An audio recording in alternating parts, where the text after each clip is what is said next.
The smell of smoke and fear hung heavy in the cold Warsaw air. It was September 1939, and the city, once vibrant, now groaned under the weight of German bombardments. Janek, a young man in his early 20s, with eyes that carried the melancholy of an invaded nation, clutched his rifle to his chest. There was no heroism in his movements, only the grim resignation of one who knows that life will never be the same. His unit, improvised and poorly equipped, received confused and often contradictory orders. With each wailing siren, Janek's heart leaped, a frantic rhythm that had become the beat of his days. He remembered the days before the war, the laughter in the market square, the aroma of fresh bread. Now the silence was broken only by distant explosions and the muffled cries of children. On one of the darkest nights, as the incessant bombings lit up the night sky in gloomy flashes, his unit was assigned to an improvised field hospital in a damp basement. The place was a chaos of groans. Nurses and doctors worked tirelessly under the dim light of oil lamps. The air was thick with the smell of blood and disinfectant.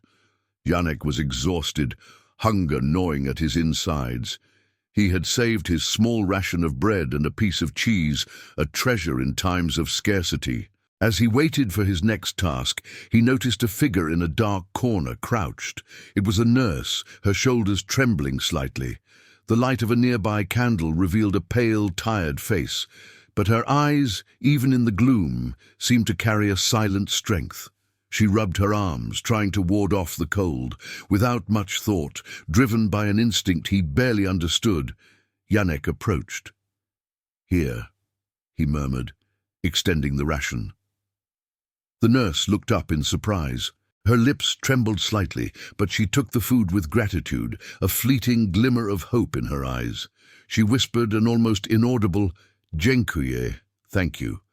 And Janek merely nodded before walking away, feeling a strange warmth in his chest, a brief moment of connection in a shattered world. He never imagined that this small act of kindness in that grim setting would echo so unexpectedly years later. Enjoyed the first chapter? Subscribe to the channel so you don't miss the next chapters of this thrilling story. The war dragged on, a relentless beast devouring everything in its path, leaving only desolation in its wake. Janek's days blurred into a monotonous cycle of gnawing fear, relentless hunger, and the constant chilling threat of sudden death. He witnessed countless comrades fall, their lives extinguished in a flash. He watched, helpless, as once proud cities crumbled into unrecognizable heaps of rubble and dust, the echoes of their former glory replaced by the silence of destruction. The immense weight of an entire nation's suffering settled heavily on his young shoulders, a burden that seemed to grow with each passing day. Yet amidst the pervasive despair, the memory of the nurse, that fleeting encounter in the absolute darkness of the field hospital, became a small, cherished ember in the vast, consuming coldness of his existence. He often found himself wondering, in the quiet moments between bombardments, what had become of her if she, too, had managed to survive the relentless, brutal onslaught of the war. As the conflict intensified and hope became a luxury, Janek was captured during a fierce and bloody skirmish near Lublin. The transition to the German prison camps was a swift and brutal descent into a new hell, a place where human dignity was systematically and relentlessly stripped away day by day, piece by agonizing piece.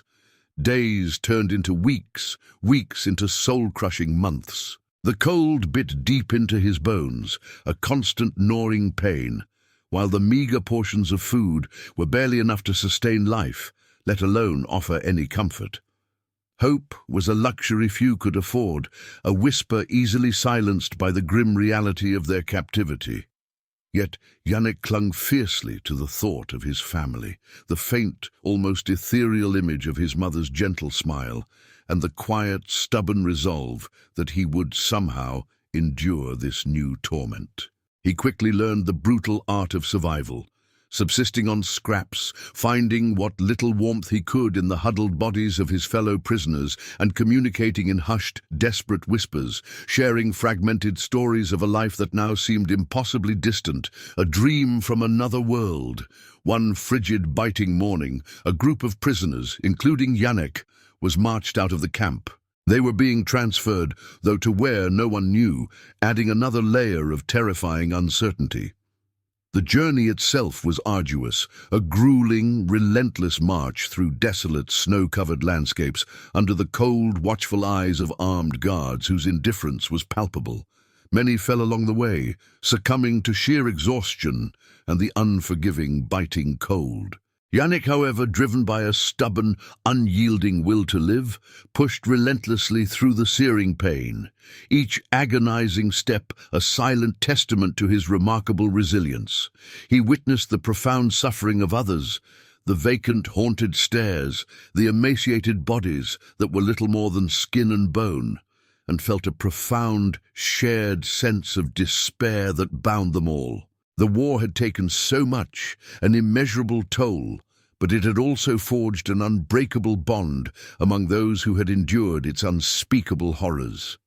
He carried the scars, both visible on his weary body and invisible within his haunted mind, of his survival, a constant visceral reminder of the darkness he had witnessed and the unforeseen strength he had found within himself. Years passed, and the war finally ended, leaving behind a shattered landscape and a generation scarred by unspeakable horrors. Janek miraculously survived. He returned to a Poland that was unrecognizable, a country grappling with the immense task of rebuilding. His home city, once vibrant, was now a mosaic of ruins and makeshift structures. The faces he saw on the streets were etched with the same weariness he felt within himself. The quiet moments, once filled with the simple joys of life, were now often punctuated by the echoes of distant explosions in his mind, phantom sounds that refused to fade. He found work in a factory, a grueling job that demanded physical labor but offered little solace for his troubled mind. The days were long, the nights restless. He tried to reconnect with what remained of his family, but the war had scattered them, leaving him with a profound sense of loss. He carried the weight of his experiences, the memories of fallen comrades, the faces of those he couldn't save. He rarely spoke of the war, finding it impossible to articulate the depths of his suffering to those who hadn't lived through it. Despite the pervasive grief, life slowly began to reassert itself. New buildings rose from the rubble, children's laughter, though still tentative, could be heard in the streets, and a fragile sense of hope began to emerge. Janek found small comforts in the camaraderie of his fellow factory workers, men who, like him, had endured the war and were now trying to forge a new future. They shared silent understandings, a bond born of shared trauma and the quiet determination to rebuild.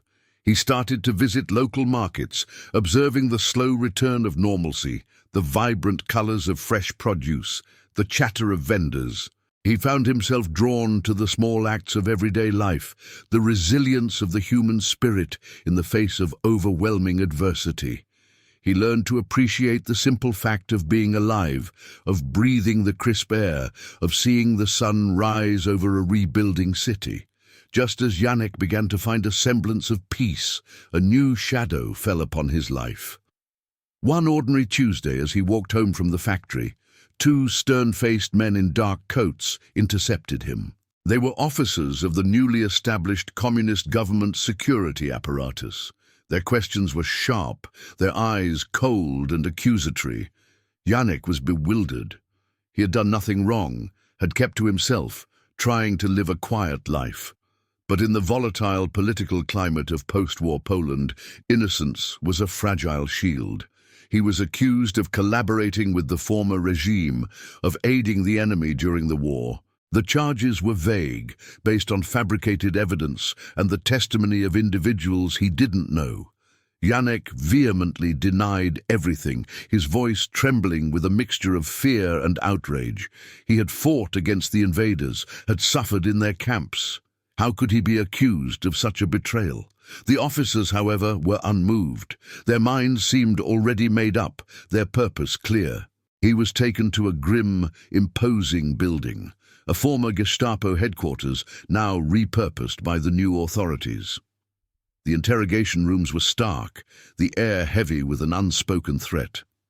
Janek endured hours of relentless questioning, his pleas of innocence falling on deaf ears. He was exhausted, disoriented, and increasingly desperate. The accusations felt like a cruel twist of fate, a final bitter blow after all he had already endured. The injustice of it all was a suffocating weight. He was a pawn in a larger political game, a victim of a system that prioritized control over truth. The future, which had just begun to show a faint glimmer of hope, now seemed darker than any wartime night. He knew that his life once again hung in the balance, and this time the enemy was not so easily identifiable. Don't miss a moment of this gripping tale. Hit that subscribe button and join us for the rest of Janek's journey. The day of the trial arrived, a cold, grey morning that mirrored the dread in Janek's heart. He was led into a stark courtroom, the air thick with tension. The judge, a stern man with an unyielding gaze, sat behind a large wooden desk. The prosecutor, a young, zealous officer, laid out the charges with a chilling conviction, painting Janek as a traitor, a collaborator who had aided the very forces he had fought against.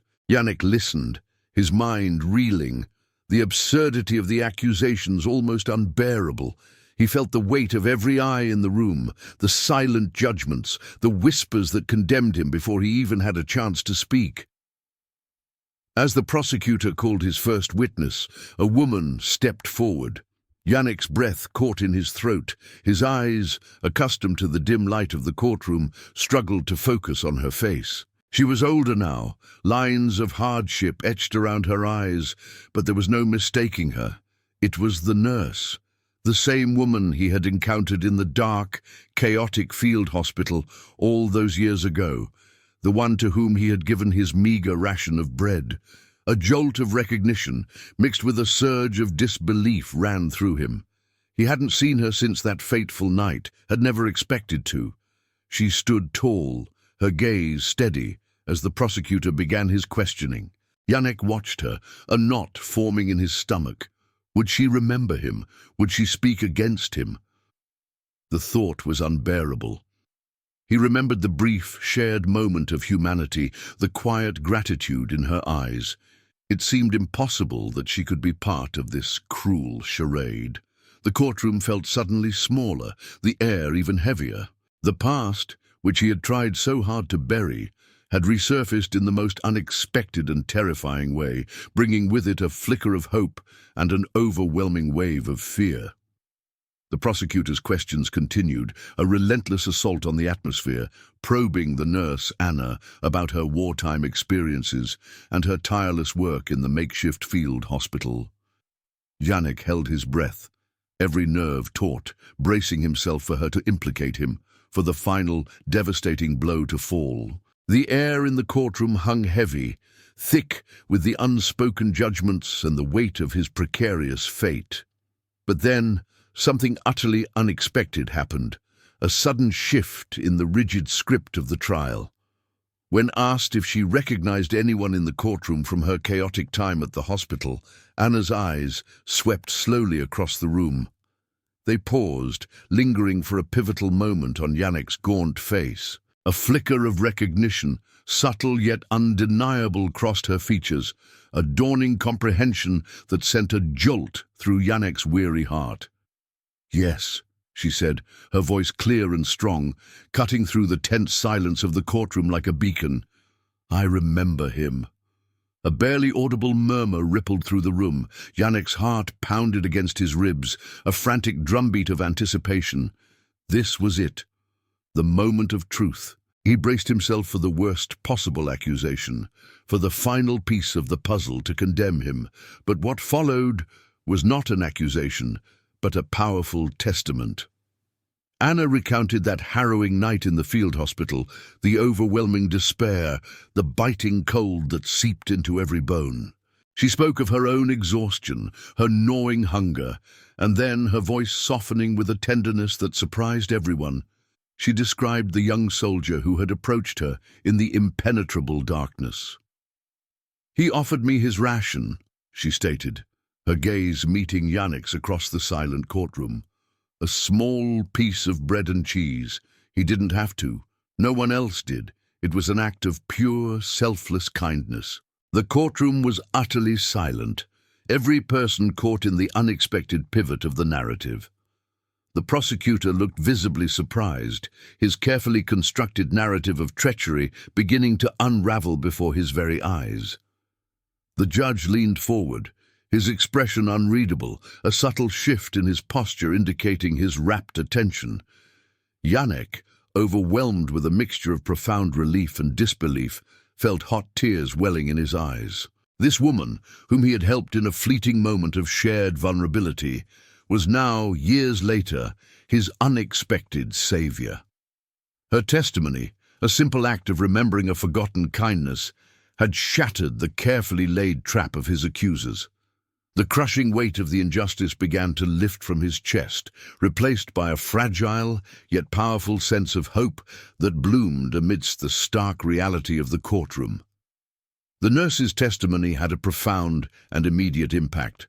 It introduced a critical crack in the prosecution's seemingly solid case, planting deep seeds of doubt in the minds of everyone present.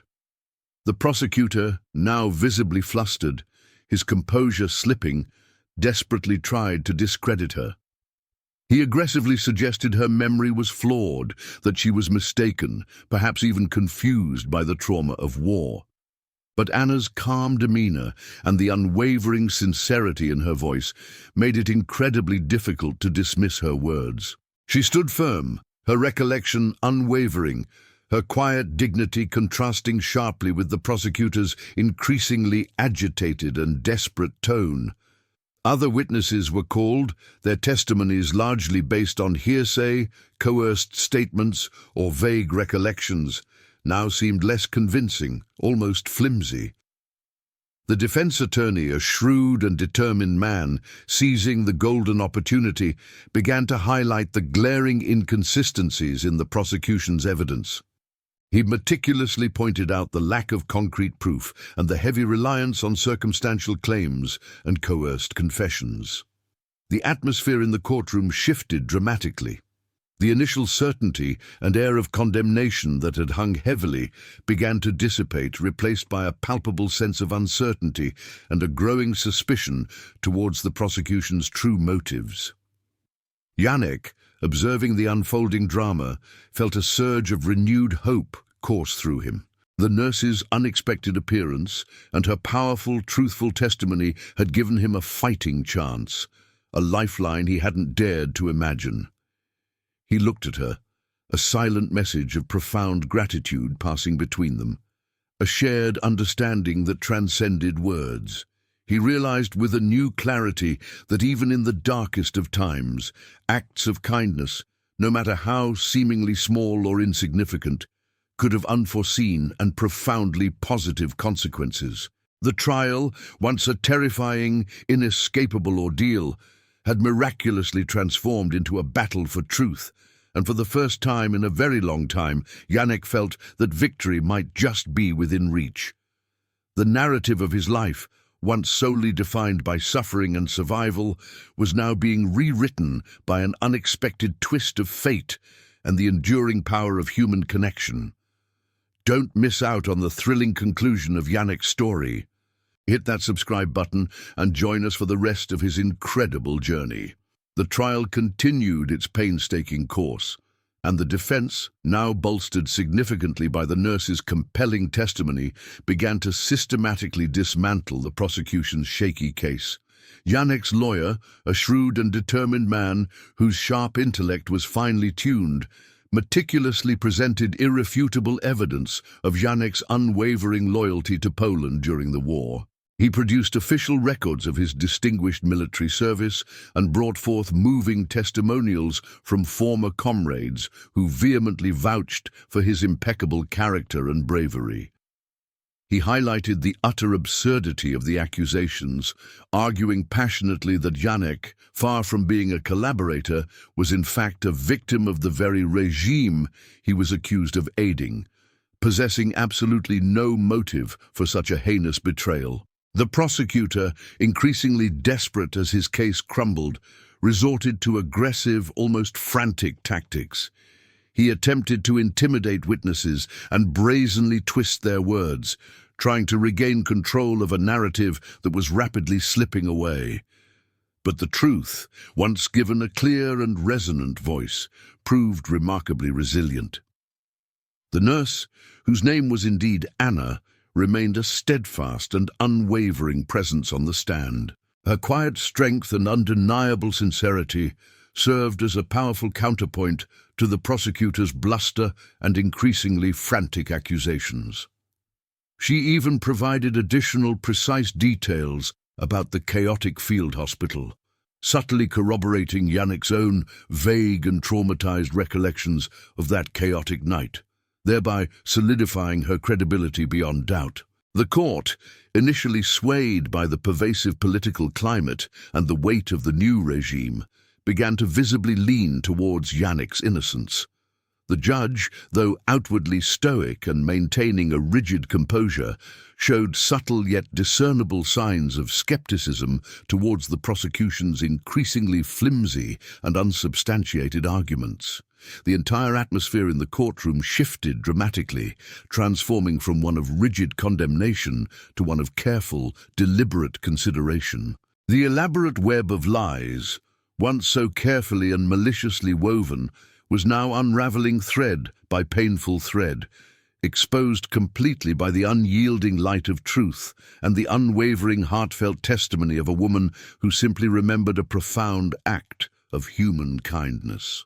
Janek watched, a quiet hope blossoming in his weary chest, as the immense, suffocating weight of the false accusations slowly, mercifully began to lift, leaving him with a fragile breath of relief. After days of intense, emotionally charged testimony and heated, often vitriolic arguments, the judge finally delivered his verdict.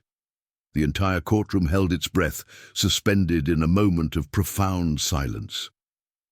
Janek's heart hammered against his ribs, a frantic, echoing drumbeat of anticipation and raw fear. The judge's voice, clear and resonant, sliced through the tension, pronouncing the words that would change Janek's life forever. Not guilty. A collective sigh of relief, barely audible but deeply felt, swept through the room like a gentle breeze. Janek felt an overwhelming wave of emotion wash over him. Profound relief, bone-deep exhaustion, and an immeasurable sense of gratitude. He looked instinctively at Anna, who offered him a small, knowing smile, a shared understanding passing between them without a single word. Their eyes met, a silent acknowledgement of the extraordinary, winding journey that had brought them back together against all odds. The crushing injustice, the gnawing fear, the years of unimaginable suffering, all seemed to recede into a distant blur in the face of this hard-won victory. Outside the courthouse, the crisp, cool air felt remarkably different, lighter, almost exhilarating. Janek was, unequivocally, a free man. He walked directly to Anna, his voice thick with a profound, almost overwhelming emotion. "Thank you," he managed to utter, the words utterly inadequate to express the boundless depth of his gratitude. "You saved my life." Anna simply nodded, her eyes reflecting a shared, unspoken understanding of the immense burdens they had both carried through the long, dark years. They spoke for a long time, sharing fragmented stories of their lives since that fateful, chaotic night in the field hospital. They discovered a shared resilience, a quiet, unyielding determination to rebuild their lives in a world irrevocably changed by the ravages of war. The encounter had not only cleared Janek's name, but had also forged an unexpected, unbreakable bond, a powerful testament to the enduring power of human connection and the remarkable ripple effect of a single compassionate act of kindness. Life after the trial was not without its challenges. The scars of war and injustice ran deep. But for Janek, it was undeniably a new beginning. The acquittal, though it could never erase the harrowing memories of the past, allowed him to finally reclaim his dignity and embark on the arduous journey of rebuilding his shattered life. He found a new job, this time in a small, independent workshop, where the work was honest, the craft fulfilling, and the camaraderie among his fellow workers genuine and supportive. The suffocating shadow of the false accusation gradually faded, replaced by a quiet, hard-earned sense of peace. Anna and Janek remained steadfastly in touch, their friendship a beautiful testament to the extraordinary circumstances that had initially brought them together. They met regularly, sharing simple meals, reminiscing about the painful yet ultimately redemptive past, and discussing their fragile hopes for a more peaceful future. Anna, still working tirelessly as a nurse, continued to dedicate her life to helping others, her innate compassion undimmed by the immense hardships and suffering she had faced. Their bond was a quiet yet profound reminder that even in the darkest depths of human history, humanity could and would prevail, and that a single small act of kindness could echo powerfully through the years, subtly shaping destinies in unforeseen and miraculous ways. Janek often reflected on that cold, dark, and utterly desperate night in the field hospital, recalling the simple, almost impulsive act of sharing his meager ration. He had never expected anything in return, certainly not to ever see the nurse again, let alone have her miraculously save him from an unjust and devastating fate. It was a powerful, life-altering lesson in the intricate interconnectedness of human lives, a constant reminder that every action, no matter how small or seemingly insignificant, possesses the profound potential to create a ripple effect that stretches far beyond immediate perception.